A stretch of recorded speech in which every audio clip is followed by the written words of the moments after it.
Alright, hello mga kami. So, today's vlog is nandito na talaga kami sa pinaka sentro ng yung Mount Vesuvius na vulkan.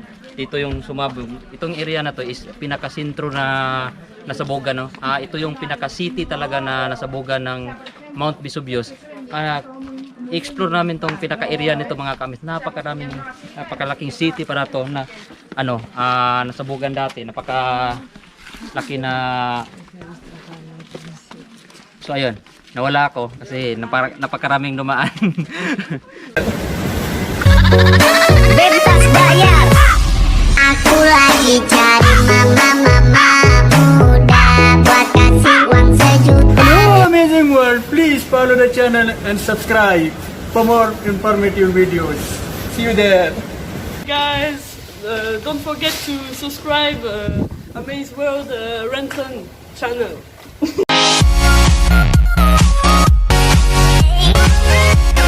So today's vlog is continuation ito ng pagpunta namin ng Pompoy Ruins mga kamis, no.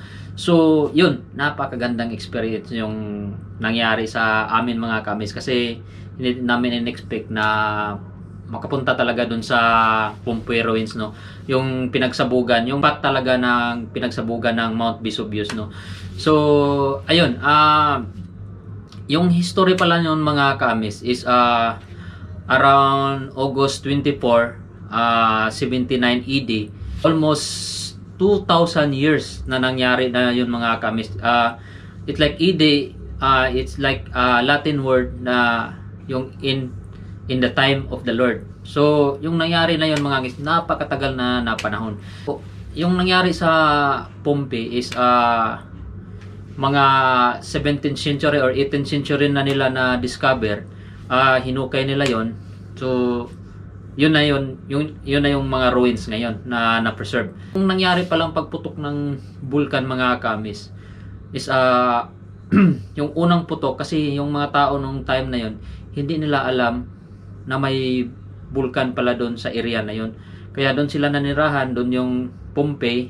So hindi nila alam na may malapit palang bulkan yun, kasi parang plain lang yun dati, hindi naman masyadong ganun ngayon kasi maraming beses na yung pumutok mga kamis. So ngayon makikita mo na talaga na bulkan na siya kasi marami na siyang beses pumutok. So hello mga kamis. So yung nasa likod dyan mga kamis is yan yung Mount Vesuvius. So yung area na pinuntahan namin ngayon, ito yung pinaka main na tinabunan ng lahar. So nung nangyari ng time na yun na pumutok, yung unang putok niya ng bulkan na yun mga kamis, hindi nila expected na ganun, kasi hindi nila alam na may bulkan pala doon. So nung pagputok ng bulkan na yun mga kamis, around midnight on August 24, so nung pagputok, yung initial na putok, napakalakas nung nakita daw ng mga residente ng mga kamis, napakalakas yung pagsabog. Tapos para daw umbrella yung nakita nila, which is yung Mount Vesuvius. So ayun, bali maraming thousand of resident yung namatay kasi hindi nila expected na mangyari yon. So around midnight nung pumutok, nagpanic na yung mga tao, and then kasi 24 hours yung pagputok ng bulkan mga kamis. 24 hours siya bago na huminto yung pagputok. So around pagka-umaga, mga 7 AM, yung buong area ng Pompeii is, kasi city yung Pompeii, yun yung pinaka-city dati. Yung buong city ng Pompeii, 3 to 4 hectares yung area, is natabunan na around 7 AM in the morning. So completely completely vanished na yung area. Yung kapal ng ash ng volcano is 3 to 9 meters yung estimated nila. So ayun, short history lang ng Pompoy Ruins mga kamis. Nung pagpasok namin doon is hindi ko talaga mismong ako mga kamis, hindi ko talaga expected na ganun pala kalaki yung area na tinabunan ng ash, no. Kasi akala ko maliit lang. Kung napansin mo mga kamis, napakahaba pala ng city na to. Hindi pala to maliit na city, no. Napakalaking city pala to. For the information mga kamis is na ginawa na ito ng ano ginawa na ito ng movie yung which is The Pompeii, yung title na movie. So, yung history pala niyan, yung area na yan is parang lugar yan na wealthy area kasi yan, mayaman kasi yan na area dati nung panahon na yon mga kaamis, no. Maraming pumupunta diyan para magbakasyon, mga Romanian, diyan sila nagbabakasyon. So yung area na yan mga kaamis, marami ding mga may mga theater kung saan nagdadaos yung mga gladiator na may mga paligsahan yung mga gladiator doon yung kanya-kanyang spot din mga kamis. Yung sa baba syempre mayaman, ganun lang din middle class, and then yung third class, mga ganun mga kamis. So yun nakita namin yung area na yon, yung theater na yon.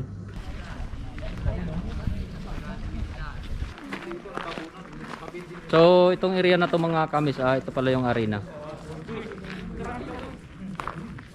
So, marami kaming nakita doon, may yung mga dating libingan, mga tomb, tapos yung may mga temple, marami ding temple doon mga kamis. May temple of Isis, which is the inano nila sa mga Egypt, dinedicate nila sa Egyptian na estilo, and then yung meron pa dong temple of Viti, which is it's like mga maharlikan naman yun nandun, yung parang mga aristocracy, yung mga nandun is like a middle class brother na nandun. Ginawa yung area nyo, napakaganda, well preserved din. Pero alam naman natin dati na pag magkakita tayo ng mga ganito is parang temple siya, no, mga ganito na hugis, no? So ayun, at napakatibay din kasi talagang umikot kami sa area na yon mga kamis. And then meron pa din akong nakita doon is yung basilica. Kung yung basilica is korte, yun yung ano doon, pinaka public na korte nila, which is yung dinadayuhan yun ng mga politics, nandun yung mga politics, mga religious group, doon sila nagagather sa korte na yon.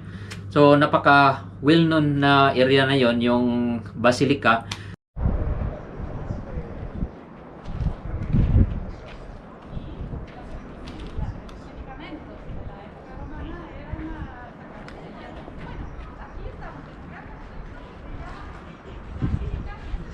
And then meron din kaming makikita, kung mapapansin yung mga kami sa video, is maraming yung parang mga tinatawag na balloon. May mga balloon doon, dahil may mga public na balloon. So dati mga kamis, pag mayroon kang balloon na yon, yung sa lagayan ng tubig, pag mayroon ka is parang isa ka sa pinakamayaman na area, kasi bihira lang daw ang makapag-supply ng tubig sa area ng city na yon. So may fountain dito, no? Ito yung tinatawag nila nga public fountain. So kung makikita nyo sa video mga kamis, yung area na yon is napakalaki. Ibig sabihin nearly 2,000 years ago, in the time of the Lord, is nakagawa na sila ng ganun kagandang city. So napaka-wealthy pala na area na yun mga kaabis, no? So yun yung pinaka-worst din na, isa sa pinaka-worst na kasaysayan sa Pompeii, no? Dito sa Italy mga kami. So yung pagpunta namin doon is talagang namangha kami. Napakaganda na area. Kung gusto nyo pumunta, hindi kayong magsisi. Pero ngayon na pandemic, medyo maraming kailangan gawin, maraming restriction, may mga rules sila, may mga area din na sarado kasi pinagbawalan nila kasi hanggang ngayon hinuhukay, may mga part pa rin sila na hinuhukay mga kaabis. So marami kaming nakikita doon is yung mga tao na natabunan dati, na preserve nila, yung mga hayop na preserve din nila, yung mga sinaunang banga, kung tawagin sa atin yung banga, sinauna, so na-preserve din nila mga kamis. Yan, ako na tao talaga yan. Naka-preserve siya, mummified na siya. Yan oh, mummified talaga siya. So meron din doon sa yung area na yon is may parang brothel din. So yung yung brothel? Yung brothel na yun mga kamis is pinupuntahan ng mga tao, is like kung mga happenings kung sa atin, mga bar sa atin. Yung may area pa nga doon mga kamis, napaka weirdo, no? Kasi may area doon parang hugis hugis talaga ng ari ng lalaki. So kasi dati nung panahon daw na yon is hindi ka pwedeng magtanong kung saan yung pwedeng area na may mga happenings, yun yung mga babae. So yung ginawa nila is inukit nila yung area. Pag buhusan mo yan ng tubig, makikita mo yun.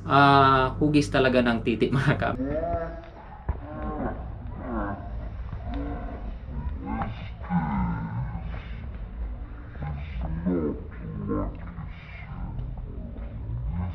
So ayun, so yung area pala yung ng mga kamis nung hinukay nila, hinukay ng mga ano, may mga nakikita silang mga yung mga bangkay, no, yung mga bangkay na parang mga lovers ganun, nandun pa daw sa mga area na yon. So kaso yung sa panahon na yon is hindi pa masyadong high tech. Biro mo naman in the time of the Lord, hindi pa ganun ka high tech. Wala talaga silang eksakto na information kung ilan yung namatay sa area na yun mga kaabis. Pero yung inaano nila na yung sinisigurado nila is 1,000 din yung mga namatay sa nangyaring pagsabog ng Mount Vesuvius.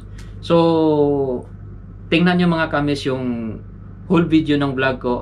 Ipapakita ko sa inyo yung mga area, yung mga syudad na naikutan namin. So although hindi namin naikutan talaga lahat ng area kasi biro mo naman 3 to 4 hectares yung area, hindi talaga namin naikot, hindi namin napasukan yung ibang area, pero great experience talaga mga kabis ang kasaysayan. It's like a best tourist spot. So abangan nyo guys. Alright, hello mga kabis. So yun, nakapasok na rin kami sa wakas. Medyo natagalan kami, pero bandang huli nakapasok na rin kami. So ito na yung pinaka entrance ng ruins mga kamis. So dito pa lang sa labas, napakaganda na ng area kung makikita nyo. Yun. So napaka-historic na area to mga kamis, no. So tingnan natin sa loob kung anong meron. Alright. So ito pala yung mga nangyari dati. Ito. Pasok namin dun sa kabilang gate. Yun. Ito yung mga nakikita na ano nila. Ano yung ruins? 1,000 years ago. Tabunan ng pagsabog ng vulkan. Excavate. Historic place ng Pompeii, city ng Pompeii.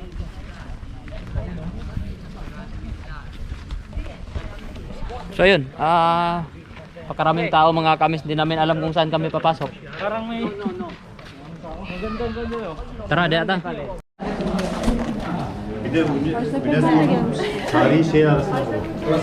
Alright, so papasok na kami sa area na to. Maraming tao ngayon. So subukan namin pumunta.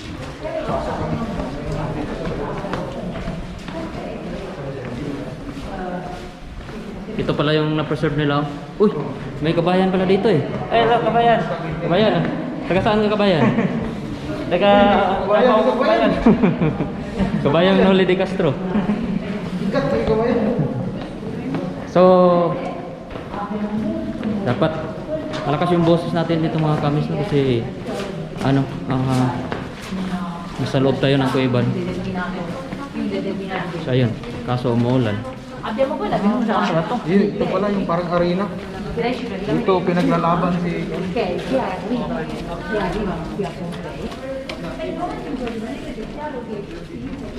Kaso umulan mga kamis. Bahala na si Batman. Ito pala yung arena dati sa 300. Ito yung na ano.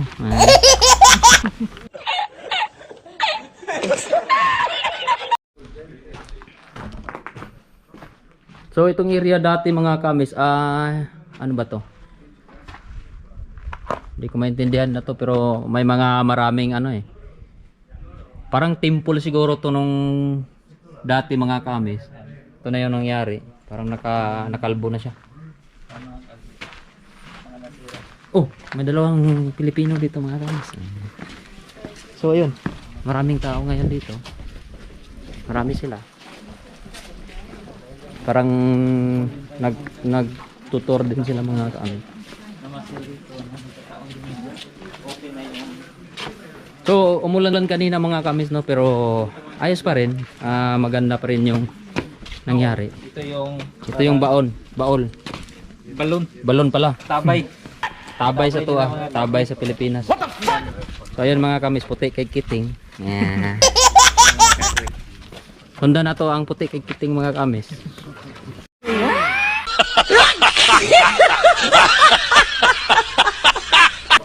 Kasi kinahanlan.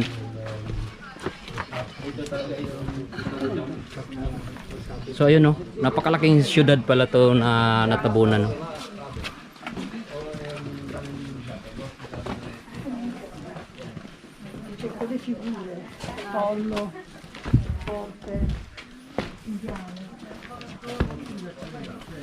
Ayun, pagkang iba rin dito sa taas. Ayun. So subukan pa rin natin pumunta doon sa unahan. Vedete come sulla sinistra si notano anche i succhi? Avete visto?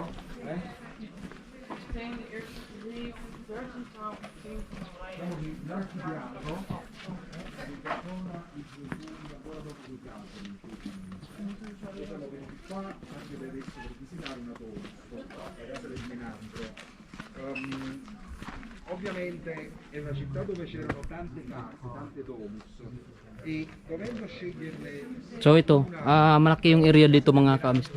Ayun.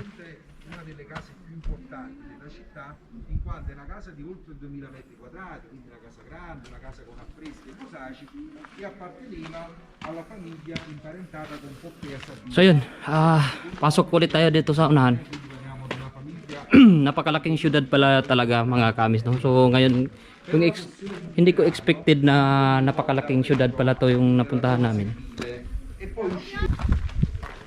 Alright, hello mga kamis. So ngayon is Saturday, no?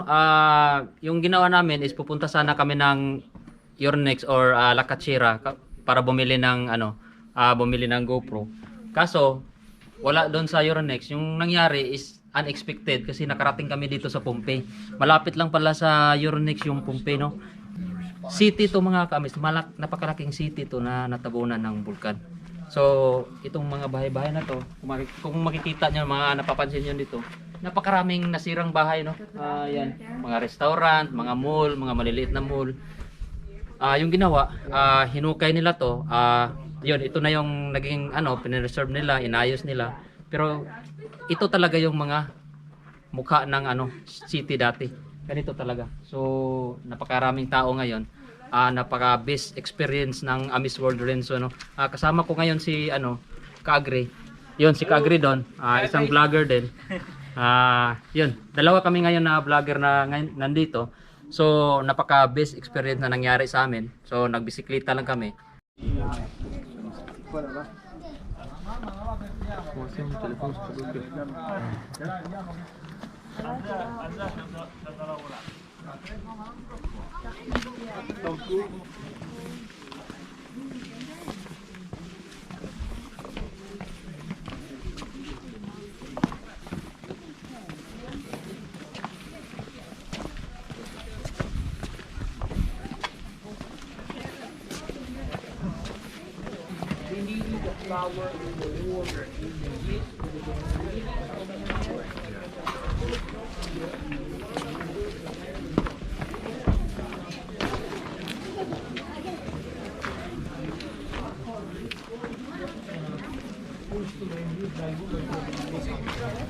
Alright, hello mga kamiso.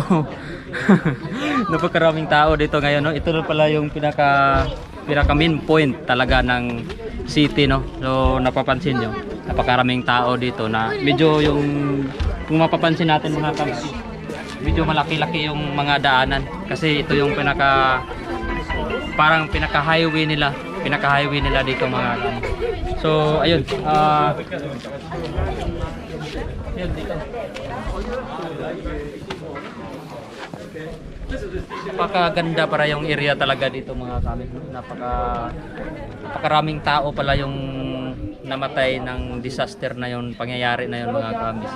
Kaya talagang pinreserve ng government para ano, para for history nila, no, na nangyari dito.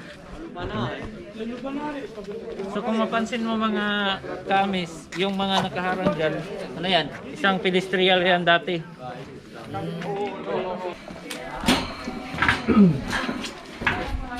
So, dito tayo sa loob.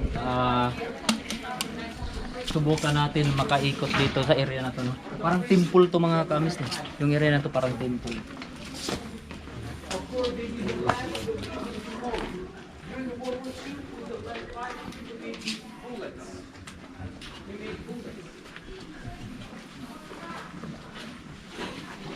Mas maganda pala dito pag pupunta ka dito, parang may tour guide ka para alam mo kung anong building ito, yung anong nangyari sa mga building nito at anong meron dati. So, ayun, subukan natin silipin kasi tinitingnan niya.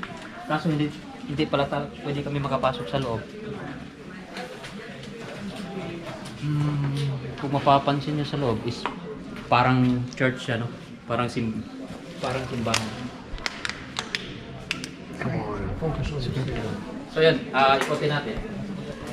Pero alam naman natin dati na pag makakita tayo ng mga ganito is parang temple siya, no? Mga ganito na hugis, no? So ayan.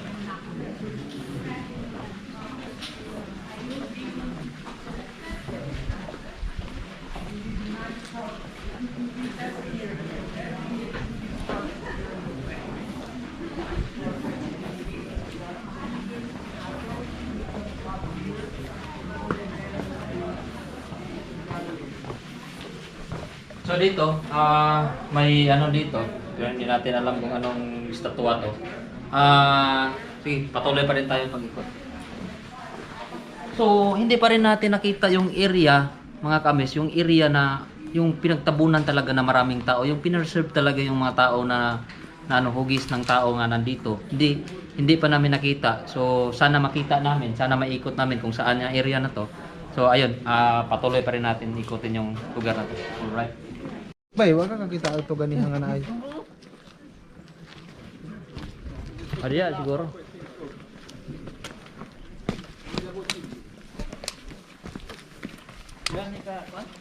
So, may fountain dito, no? Ito yung tinatawag nila nga public fountain. May kabayan pa dito, dala. Ay, bayan. Kabayang Noli de Castro, nagbabago. So ayun, bilisan natin yung lakad natin mga kamis kasi may nakita ako doon maganda.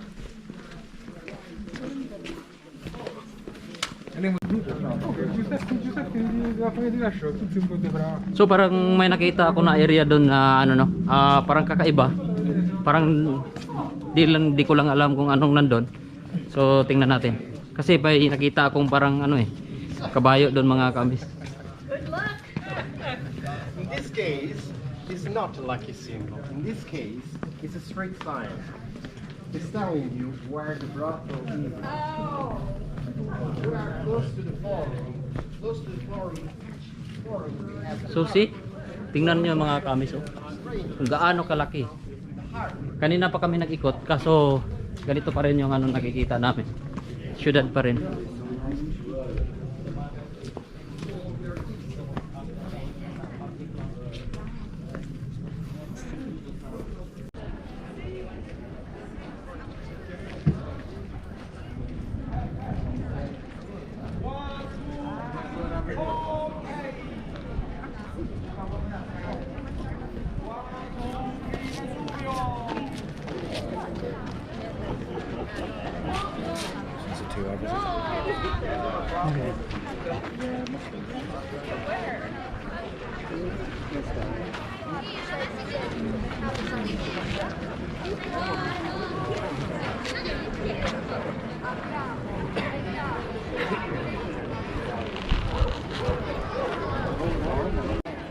Look how spectacular.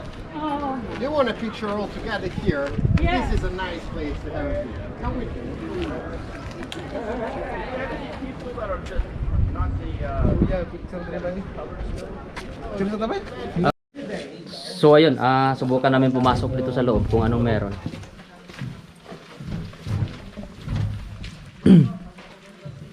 Ayun. Ito yung mga bahay pa rin dito. Napakalaking pinsala pala yung nangyari nung mga kaamis.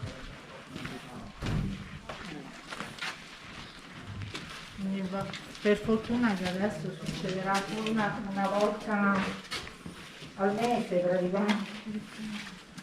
Appunto, meglio, no? So ayun.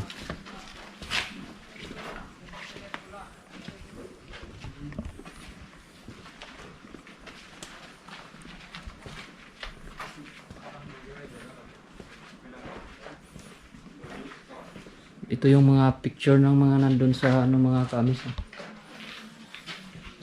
Kung napapansin nyo, may mga nasugatan pa, mga sugatan, mga duguan. Siguro sa init ng lava yan mga kaamis or sa anumang nakadagan sa kanila.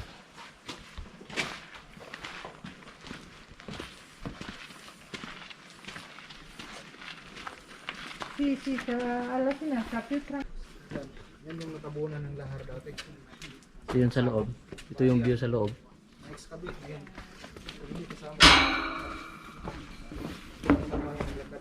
So napakahaba para yung area na to mga kaamis, no. Kung mapapansin nyo. Yan. Yung area na is no entry. Ito yung city. 1,000 years ago. Tabunan. Yan. Yan yung na-recover nila na katawan. Ayun mga kaamis, oh. May Nasusunog sa lava. katawan na preserve dito. Yan. All right. Hello mga kaamis. So naikot na namin, bali 1/4 or 3/4, 1/4 or 1/2 yung naikot yung area. So ngayon, may nakita na naman kaming area na interesting, yung Pompey at Ticarium. So subukan natin sa loob kung anong meron. Kasi mga antique yung nasa loob eh. Kasi Antiquarium, for sure antique yung nasa loob. So all right.